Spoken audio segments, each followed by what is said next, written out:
Well, please hit the like and the subscribe button. I appreciate you being here. Okay, Texans, tell me what's going on. James Tallarico is pulling ahead of y'all, Ken Paxton. So why won't Ken Paxton debate him and show him he's the better man? Something is happening in the Senate race that Republicans need to start taking a look at. James Tallarico is pulling ahead of Ken Paxton in recent polling. And one of the polls showing Tallarico ahead came from Fox News. Fox News, okay? Fox had Tallarico at 51 and Ken Paxton at 48. Now, I'm not telling you, Texan, that Texas is going to go blue. I ain't saying that. I'm telling you, Tallarico has penetrated the consciousness of your people. 3 points can fall within a poll's margin of error, and we still have a long way to go. What I'm telling you is this race isn't supposed to look like this.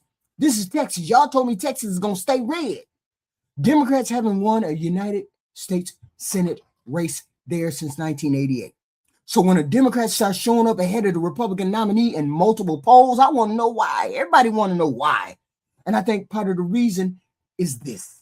Amarillo to Brownsville and everywhere in between, big cities, small towns, red areas and blue areas alike. We've had thousands of Texans showing up to rally with us. And I can't tell you the number of people who come up to me at the end of these events and whisper some version of, "I'm not a Democrat." Like they're in the witness protection program. I can't tell you the number of young people who've been showing up saying it's the first political event they've ever attended. That is how we change the politics of this state. We have recruited more than 59,000 volunteers who are doing the organizing work all over this state to win in November.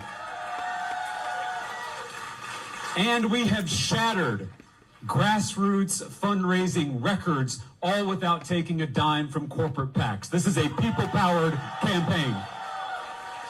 Did you catch that? People are walking up to this man saying, "I am not a Democrat."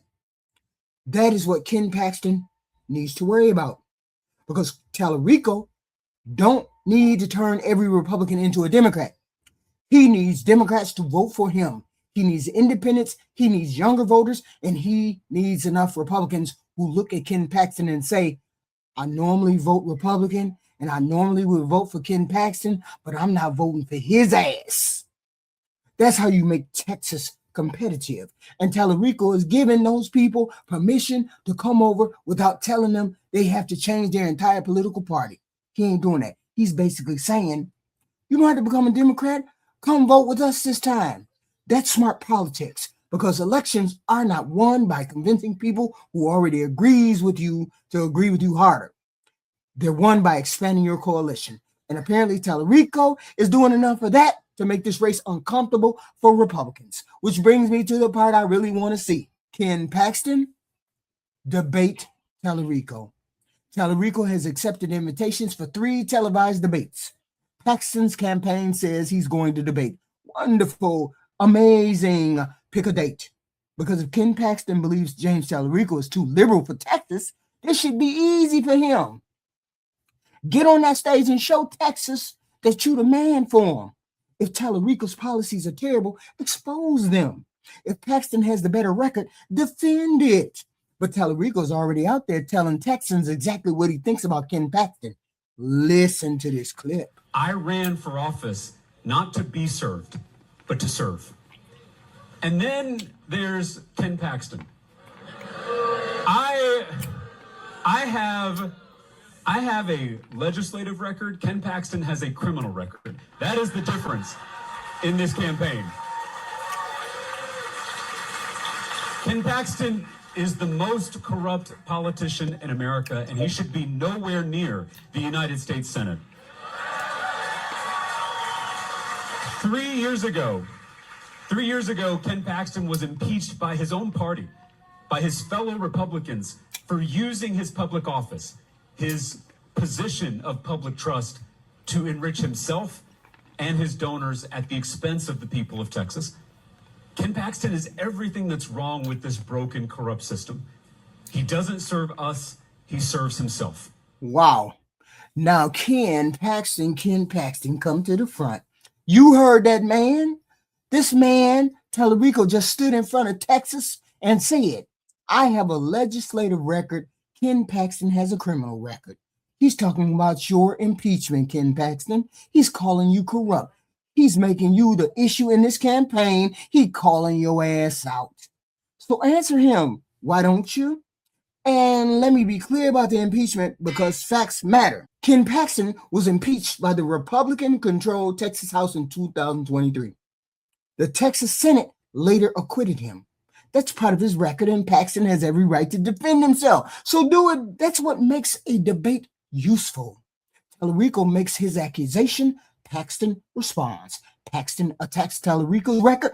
Tallarico responds. And voters get to hear both men without somebody's campaign team editing the video afterwards.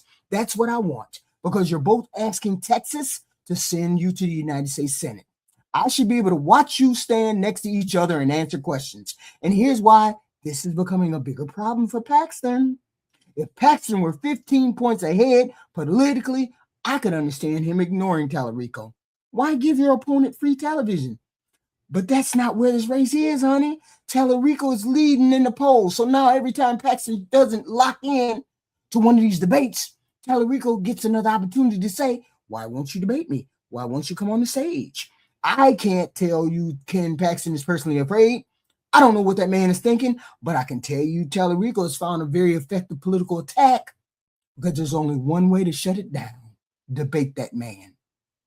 And I think Republicans may have underestimated something else about Tallarico.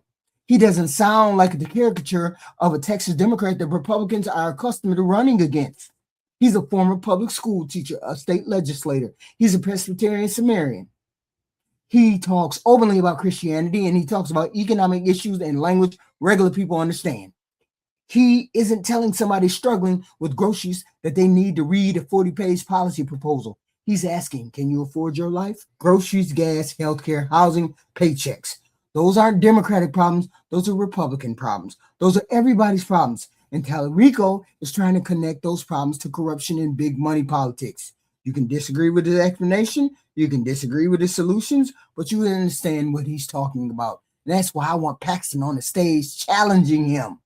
If Tallarico says corruption is why Texas can't get ahead, Paxton should say why he's wrong.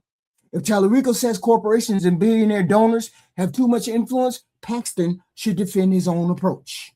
If Paxton says Democratic policies are responsible for Texas families struggling, Tallarico should have to answer to that. That's a debate, and Texas deserves one. Now, you Texans, get out there and vote now.